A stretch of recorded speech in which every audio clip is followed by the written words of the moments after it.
उससे पहले क्या मेरी आवाज आपको सुनाई दे रही बराबर? हाँ हाँ, यस आ रहा बराबर। ओके ओके, बहुत हाँ अच्छा। हाँ आ रहा है भाई। धन्यवाद। ठीक है, आज का विषय है यीशु मसीह के देह धारण का उद्देश्य। है ना, हम लोग ये जानते हैं कि यीशु मसीह आज से 2000 साल पहले इस दुनिया में आए, हमारे लिए मारे गए, गाड़े गए और तीसरे दिन मुर्दों में से जी उठे। हम ये जानते हैं, ये सुनते आए हैं कि यीशु इस दुनिया में आए शरीर रूप में। हम परमेश्वर की जब बात करते हैं तो हम पुराने नियम में देखते हैं कि परमेश्वर का आत्मा मंडराता है पृथ्वी के ऊपर। और फिर वो परमेश्वर नए नियम में जब हम यूहन्ना की पुस्तक पढ़ते हैं तो कहता है कि आदि में वचन था, वचन परमेश्वर के साथ था और वचन ही परमेश्वर था। और वही वचन देह धारण होता है। और उस देह धारण होने का मुख्य कारण क्या था, उसको आज हम सभी देखेंगे। तो मैं चाहूंगा कि अगर झपकी आ रही है तो जरूर, थोड़ा ठंडा लगेगा लेकिन मुंह धुल सकते हैं। तो परमेश्वर की इच्छा कि उसने मनुष्य से प्रेम किया और उसको बचाने और पाप से छुटकारा देने के लिए मनुष्य शरीर में जन्म लिया है ना। हम जानते हैं कि कैसा हम जब क्रिसमस मनाते हैं तो सिर्फ इसी बात के लिए मनाते हैं कि यीशु जो है इस दुनिया में एक बालक के रूप में पैदा हुआ, ना कि कोई अवतार लेके आया, बल्कि वो उस तरह से जिस तरह से हमारी पैदाइश हुई उस तरह से यीशु भी जन्म लिया। बस फर्क इतना है कि मरियम का किसी पुरुष के साथ कोई संबंध नहीं था। परमेश्वर का आत्मा मरियम के ऊपर उतरा। और हम लोग जानते हैं, सुने भी हैं, पढ़े भी हैं कि जिब्राइल स्वर्गदूत आकर के संदेश देता है कि मरियम भयभीत ना हो, परमेश्वर का अनुग्रह तुझ पर हुआ है। तो हम स्पष्ट तरीके से इन सारी चीजों को समझें कि यीशु मनुष्य रूप में आया, लेकिन वो किसी मनुष्य के संबंध से पैदा नहीं हुआ। वो परमेश्वर की मर्जी है और परमेश्वर ने अपनी इच्छा को प्रकट किया कि वो अपना प्रेम हमें दिखा सके कि कैसा वो हमसे प्यार करता है और क्यों उसने देह धारण किया। वो सारी चीजें दिखाने के लिए वो इस दुनिया में आया, ताकि मनुष्य जिस तरीके की परिस्थिति में जीते हैं वो भी उसको जी करके दिखा सके कि जितना कठिन तुम समझते हो उसी हालात को मैं भी जीने के लिए यहाँ पे आया हूँ। लेकिन ये फर्क इतना था कि यीशु कोई पाप नहीं किया, मनुष्य पाप करता है। आमीन। तो हम आगे स्लाइड में जैसे बढ़ते हैं तो हम इब्रानियों 2 अध्याय 14 वचन, 15 वचन, 17 और 18 वचन को हम इसको पढ़ेंगे। तो कोई अगर पढ़ सकता है तो जरूर पढ़े।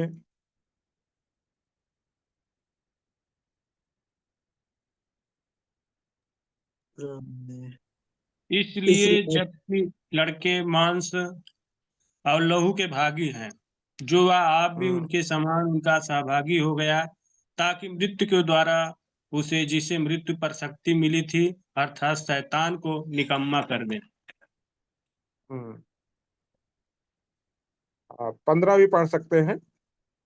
और जितने मृत्यु के भय के मारे जीवन भर दासत्व में फंसे थे उन्हें छुड़ा ले। आमीन।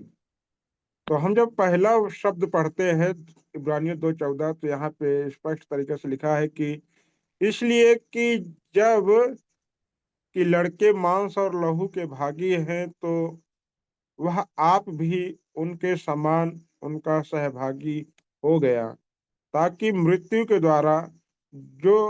मृत्यु के द्वारा उसे जिसे मृत्यु पर शक्ति मिली थी अर्थात शैतान को निकम्मा कर दे। वह हमारे साथ सहभागी होने के लिए यहाँ पे आया, ताकि वह शैतान के पास जो अधिकार था मृत्यु का उसको वो हरा सके, उस शक्ति को वो हरा सके।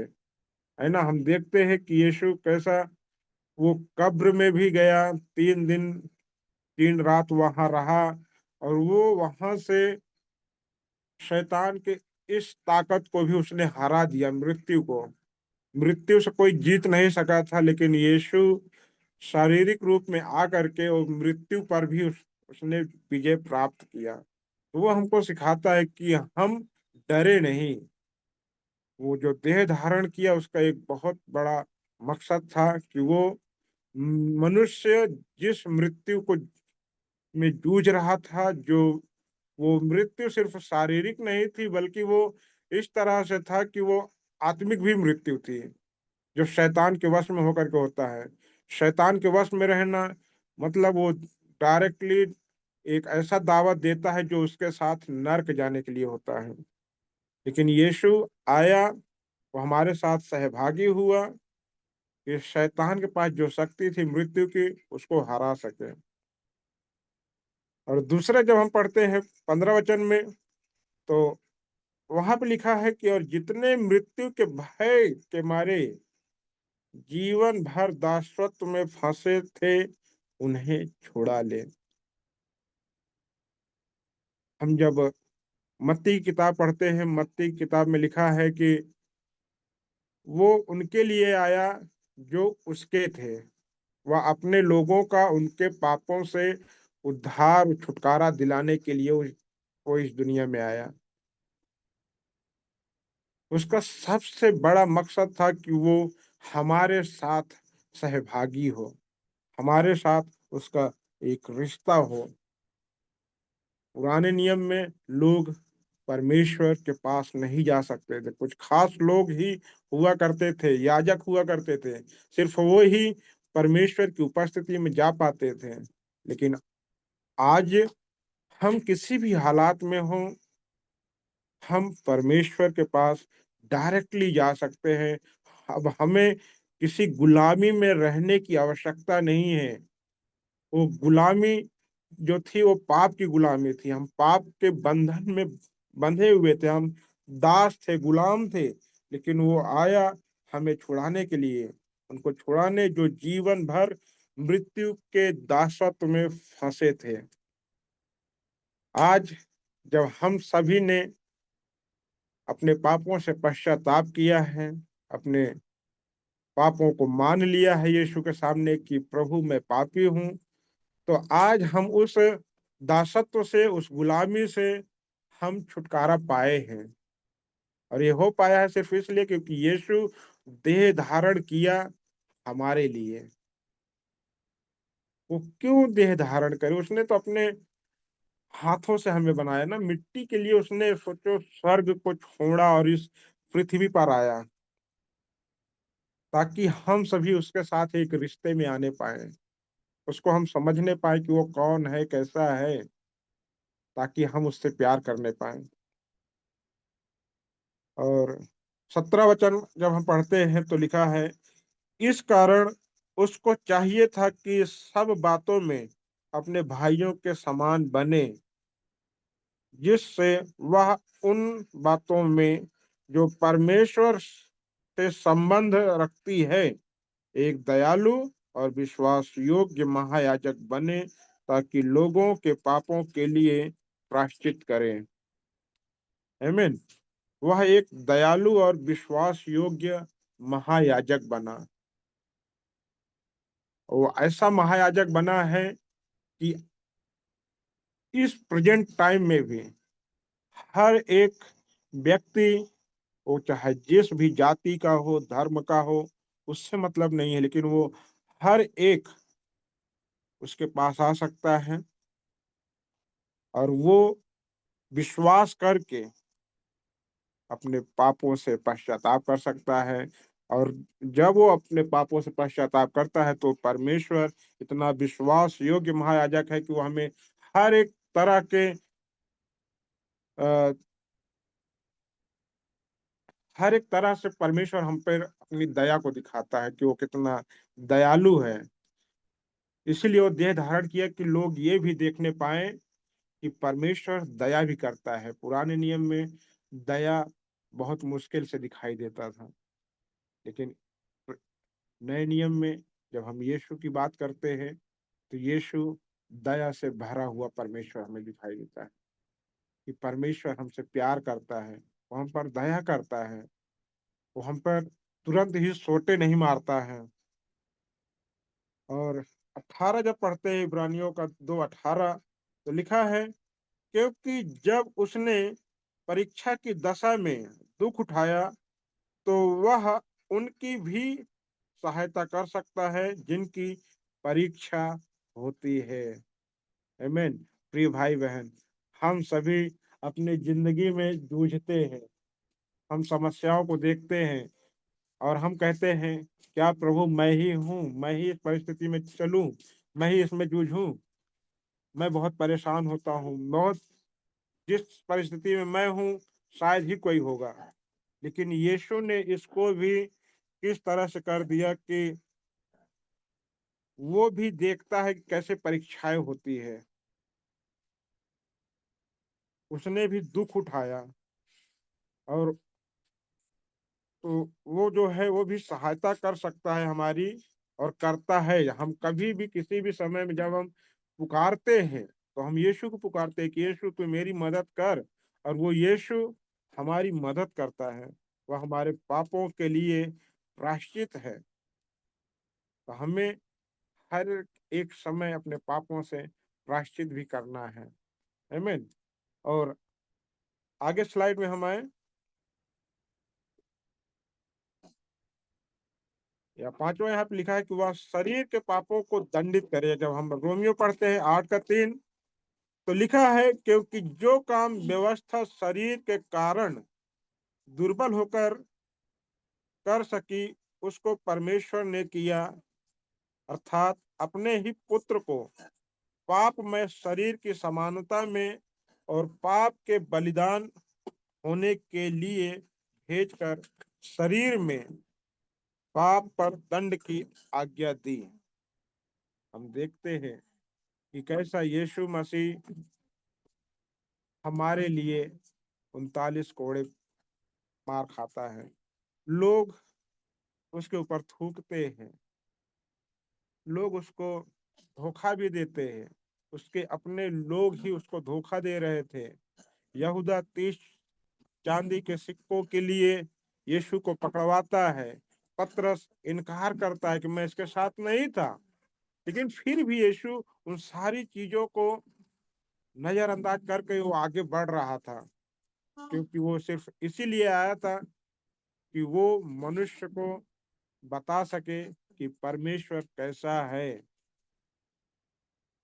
जिस परमेश्वर से लोग डर रहे थे, उस परमेश्वर को लोग देखने पाए कि हम परमेश्वर के पास आसानी से जा सकते हैं। वह शरीर के पापों को दंडित करे। वो इसलिए आया कि वो मनुष्य को नहीं दंड देता है, बल्कि उसके ऊपर जो पाप है उस पाप से उसको आजादी देना चाहता है परमेश्वर। इसलिए वो देह धारण करता है और वो जी करके दिखाता है कि देखो, बिना पाप के भी इंसान जी सकता है। हम सब हैं, कई कई बार कहते हैं, कई एक लोग अलग अलग व्यापार करते हैं और कहते हैं कि भैया बिना झूठ बोले दुकान नहीं चलती है, बिना झूठ बोले हमारा ये काम नहीं हो पाएगा। हम ऐसी लाइन में हैं कि हमको झूठ बोलना ही पड़ेगा। क्यों भाई, क्यों? क्या हम यीशु के जैसा जी रहे हैं या बस हम संसार के जैसा जी रहे हैं? यीशु को पता था कि इंसान इसी तरीके का स्वभाव का है, इसीलिए उसने देह धारण किया कि बिना झूठ के भी इंसान जी सकता है,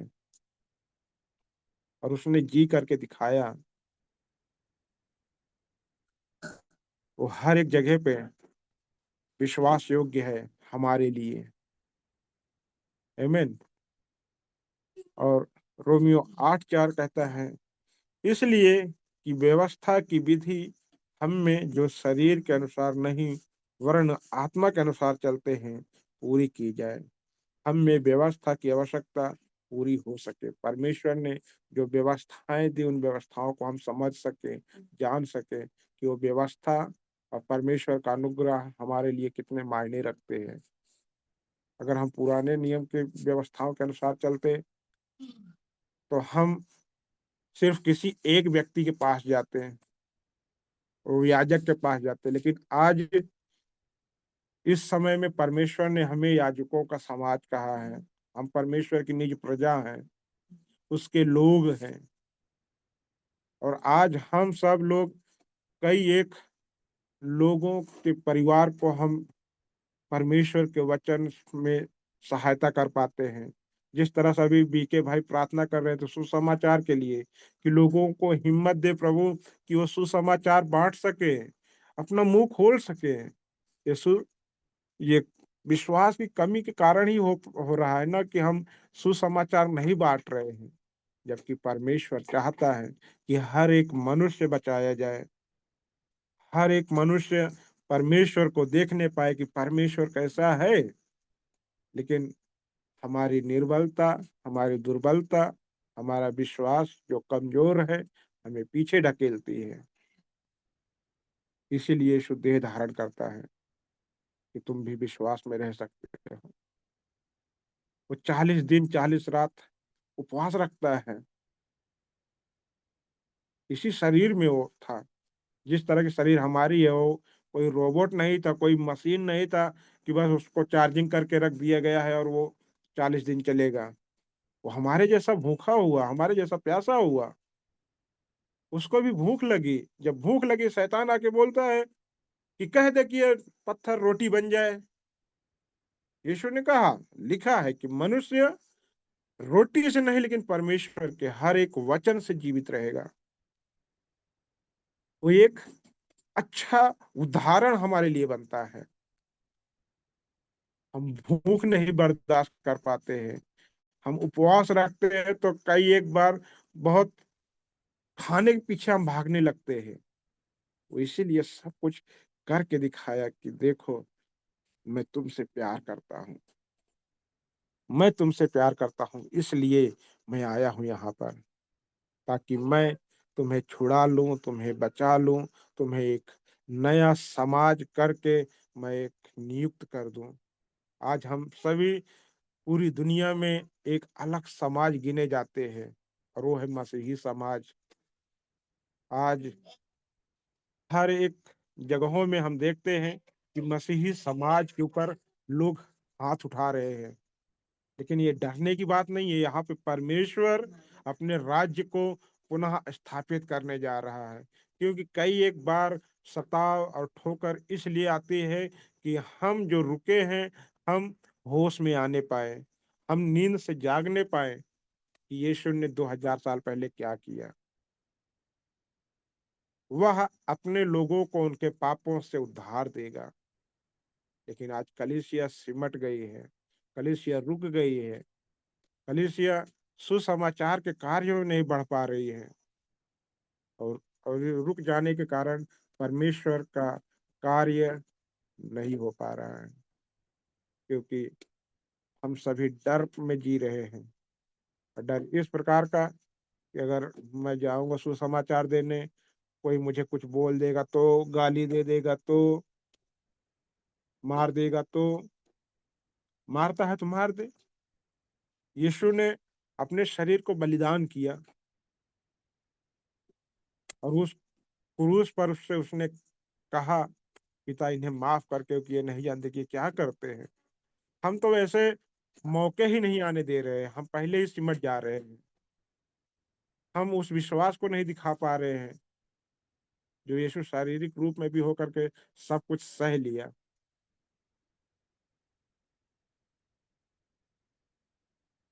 और अगली स्लाइड हम लोग देखें।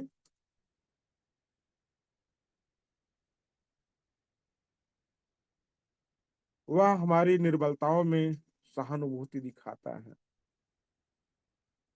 जब हम इब्रानियों 4 का 15 पढ़ते हैं तो लिखा है, क्योंकि हमारा ऐसा महायाजक नहीं जो हमारी निर्बलताओं में हमारे साथ दुखी न हो, वरन वह सब बातों में हमारी नहीं, परखा तो गया तो भी निष्पाप निकला। वो हर एक चीजों में वो परखा गया, हर एक कठिनाई से उसको गुजरना पड़ा। लेकिन बाइबल बताती है कि वो ऐसा महायाजक है जो हर एक क्षेत्र में वो निष्पाप रहा, उसने कोई भी पाप नहीं किया। वो हमारे लिए एक अच्छा नमूना बना है, उदाहरण बना है कि हम जब याजक बन रहे हैं, जब उसने हमें याजक बनाया है, तो वो चाहता है कि हम भी इसी तरीके का जीवन जिए। पुरानी बातें बीत गई है, कुरिन्थियों में लिखा है पुरानी बातें बीत गई है, देखो सब कुछ नया हुआ है। जब हम यीशु को जानते हैं, यीशु के ऊपर विश्वास करते हैं, हम अपने पापों से पश्चाताप करते हैं, उसी दिन से हम एक नई सृष्टि बन जाते हैं। और परमेश्वर हमें किसी भी हालात में वो हमको अकेले नहीं छोड़ता है, वो हमारे साथ रहता है। पता है, आज अस्पतालों में हम देखें तो बहुत से लोग गंभीर गंभीर बीमारियों से परेशान हैं। भले ही डॉक्टर उनका इलाज कर रहे हैं, लेकिन यीशु भी उनके साथ में है, क्योंकि यीशु चाहता है कि हर एक व्यक्ति यीशु उसके पास आए और अपने पाप से पश्चाताप करे, ताकि वो उस नए जीवन का स्वाद चखने पाए जिसके लिए यीशु आया यहाँ पे। नहीं चाहता है किसी का भी नाश हो, बल्कि वो चाहता है कि हर एक उद्धार पाए और बहुतायत से पाए। और जिस तरह से हम सभी परखे जाते हैं, हम स, हम सबके अलग अलग परिवार, अलग अलग परिस्थितियां हैं। हम सभी जितने लोग हैं जीवन की नदी कलिसिया में, जैसे मेरी परिस्थिति है वैसे आपकी परिस्थिति नहीं हो सकती है, जैसी आपकी परिस्थिति है वैसे मेरी नहीं हो सकती है।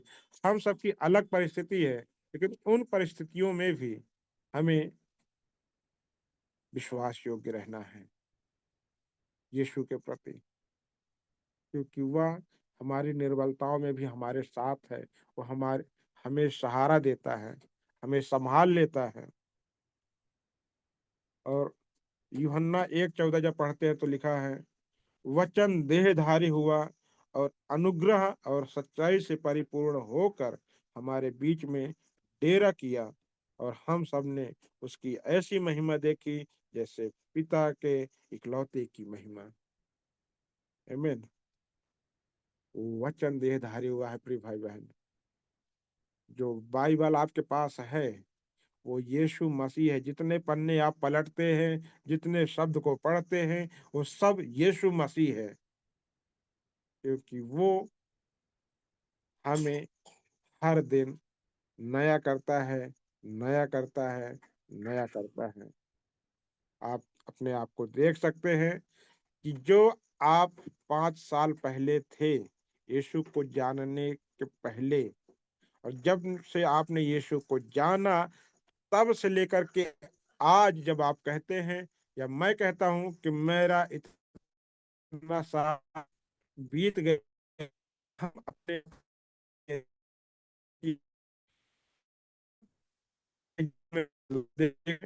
इस हाथ कभी बदल नहीं।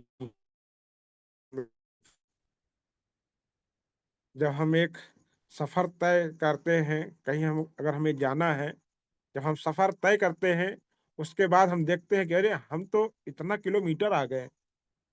कभी मुंबई जाते हैं, कभी किसी और शहर में जाते हैं, तो जब हम उस जगह पे पहुंच जाते हैं, तब हम कहते हैं अरे हम तो इतनी दूर आ गए अपने गांव से, अपने परिवार से। जब हम पहुंच जाते हैं तब हमें पता चलता है कि हम इतनी दूर आ गए हैं। तो वचन देहधारी हुआ और अनुग्रह और सच्चाई से परिपूर्ण हो करके हमारे बीच में उसने डेरा किया है। और उसने और हमने उसकी ऐसी महिमा देखी जैसे पिता के इकलौते की महिमा हम देखते हैं। और आगे स्लाइड जब हम जाते हैं तो वहां पे लिखा है इब्रानियों 10 अध्याय उसके 20 पद में, जो उसने पर्दे अर्थात अपने शरीर में से होकर हमारे लिए अभिषेक किया। यीशु मसीह ने हमारे लिए एक ऐसा रास्ता खोला कि हम सभी लोग कभी भी किसी भी समय, रात हो, दिन हो, सुबह हो, शाम हो, वो कोई भी पहर हो, हर एक समय में हम परमेश्वर के पास जा सकते हैं। उसने उस रास्ते को खोल दिया। उस कलवरी के क्रूस पर जब उसने अपने प्राण त्यागे, तो बाइबल बताती है कि मंदिर का जो पर्दा था वो पूरी तरह से फट गया, ऊपर से नीचे तक। जो रुकावट थी परमेश्वर की उपस्थिति में जाने के लिए, परमेश्वर ने यीशु के द्वारा उस रास्ते को खोल दिया। वो इसलिए आया कि हम सब उसके करीब आने पाए। हम सब जानने पाए कि वो कितना अनुग्रह करता है, कितनी दया करता है, कितना प्रेम करता है। आमीन। हम उत्साहित होते हैं, प्रभु को हम धन्यवाद देते हैं। प्रभु धन्यवाद कि तूने हमें ऐसे परिस्थिति में लेके आया प्रभु। एक ऐसा समय था जब हम तेरे पास नहीं आ सकते थे, हम तेरी ओर देख नहीं सकते थे प्रभु, क्योंकि हम इतने पापी थे।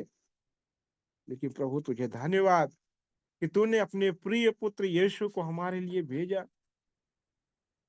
तू हमारी इतनी चिंता करता है प्रभु, तू हमारा इतना ख्याल रखता है प्रभु कि हम नाश न हो, बचाए जाएं। तेरी कितनी अच्छी इच्छा है परमेश्वर कि तू हमसे प्यार करता है। हमारे अंदर कोई योग्यता नहीं है, मैं पापी इंसान हूं, लेकिन फिर भी प्रभु तूने हमसे प्यार किया है। और उसने उस प्यार को देह धारण करके दिखाया है। आमीन। और इब्रानियों 7 से 8 में लिखा है, उसने अपनी देह में रहने के दिनों में ऊंचे शब्द से पुकार पुकार कर और आंसू बहा बहा कर उससे जो उसकी मृत्यु से बचा सकता था, उसको मृत्यु से बचा सकता था, प्रार्थनाएं और विनती की, और भक्ति के कारण उसकी सुनी गई। और पुत्र होने पर भी उसने दुख उठा उठा कर आज्ञा मानना सीखी है। यीशु हर एक जगहों पर वो दुख उठाता था, लेकिन वो आज्ञाकारी भी रहा परमेश्वर के प्रति। प्रिय भाई बहन, हम सभी को आज्ञाकारी भी होना है। शारीरिक रूप में वो सारी चीजों में वो आज्ञाकारी रहा। हम सभी भी शारीरिक रूप में ही हैं। हम आत्मा में नहीं है कि हम भूत हैं या कुछ और हैं। हम आत्मा में भी है और शारीरिक रूप में भी है। और हमें परमेश्वर के वचनों के प्रति आज्ञाकारी होना है। और साथ ही साथ परमेश्वर ने कलीसिया को अगुवे दिए हैं। और अगुवे जब किसी बात के लिए सलाह देते हैं, उनकी हमको सुनना है, मानना है। और एक उदाहरण कहें, लागूकरण कहें, इसको हम लोग ध्यान से सुनेंगे, फिर हम अंत की ओर आएंगे, हम लोग प्रार्थनाएं करेंगे। मान लीजिए कि आपको चींटियां पसंद हैं।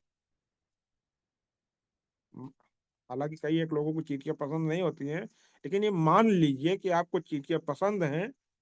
आप चींटियों के टीले के पास जाते हैं और वहां पाते हैं कि किसान उस पर हल चलाने वाला है। और आप उन चींटियों को सचेत करते हैं, सावधान करते हैं, उनको सावधान करना चाहते हैं, बचाना चाहते हैं, और आप चिल्लाते हैं, पर वो हमारी भाषा का संकेत नहीं सुन पाते, हमारी भाषाएं नहीं समझ पाते हैं। परंतु आप उन्हें चेतावनी नहीं दे पा रहे हैं। यदि आप एक चींटी बन जाएं, तो आप उन्हें संदेश दे सकते हैं और वे आपको समझ लेंगे। उसी प्रकार यीशु ने हमारे समान देह धारण किया, ताकि वह ताकि वह हमें सब बता सके, जो परमेश्वर चाहता है कि हमें मालूम पड़े, जो परमेश्वर हमें बताना चाहता है। तो आज के इस शब्द से, जैसे चींटियों का उदाहरण है, हम चींटी को कुछ भी बोलेंगे उसको समझ में नहीं आएगा, क्योंकि हम मनुष्य हैं और वो चींटी है। लेकिन अगर चींटी बन जाए तो हम चींटी की भाषा में हम बात कर सकते हैं और उनको सावधान कर सकते हैं कि यहाँ से हटो, यहाँ से भागो, क्योंकि इस जगह पे अब कुछ भी नहीं होने वाला, सब कुछ नष्ट हो जाएगा। वो परमेश्वर है जो अपने पुत्र को भेजा, क्योंकि मनुष्य स्वर्गीय बातें नहीं समझ सकता है। स्वर्गीय बातें नहीं समझ सकता है, इसलिए परमेश्वर ने अनुग्रह और अपनी दया को दिखाया, अपना प्रेम दिखाया कि वो यीशु को शरीर के रूप में भेजा, और वो भी हमारे जैसा शरीर, ताकि वो हमको बता सके, सिखा सके कि हम कैसे उस भयानक आग से, नरक से बच सकते हैं। इसलिए यीशु देह धारण करता है ताकि हम बचाए जाएं।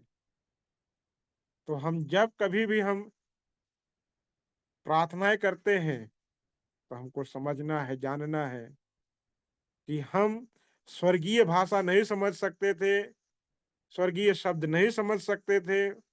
इसीलिए परमेश्वर ने अपना प्रेम, अपनी दया, अपना अनुग्रह दिखाया और उसने यीशु को शारीरिक रूप में भेजा ताकि हम सब उसकी ओर देखें, उसकी सुने और हम बचाए जाएं। आमीन। क्योंकि यीशु ने कहा, मार्ग, सत्य और जीवन मैं हूं, बिना मेरे कोई पिता के पास नहीं पहुंच सकता। आमीन। तो हम सब यीशु की ओर आए, यीशु के पास आए, ताकि हम स्वर्ग की ओर चल पाए, परमेश्वर से मुलाकात कर पाए, उसके साथ हम रह पाए। आमीन। तो यहीं पे मैं इस विचार को समाप्त करता हूँ। आशा करता हूँ कि पवित्र आत्मा हमारी मदद करेगा कि हम सभी इस वचन को समझ पाएंगे, सीख पाएंगे और परमेश्वर के साथ एक नए रिश्ते में आने पाएंगे। आमीन। प्रभु आप सबको बहुत सारा आशीष दे। ओके, ठीक है, आइए हम प्रार्थना करते हैं।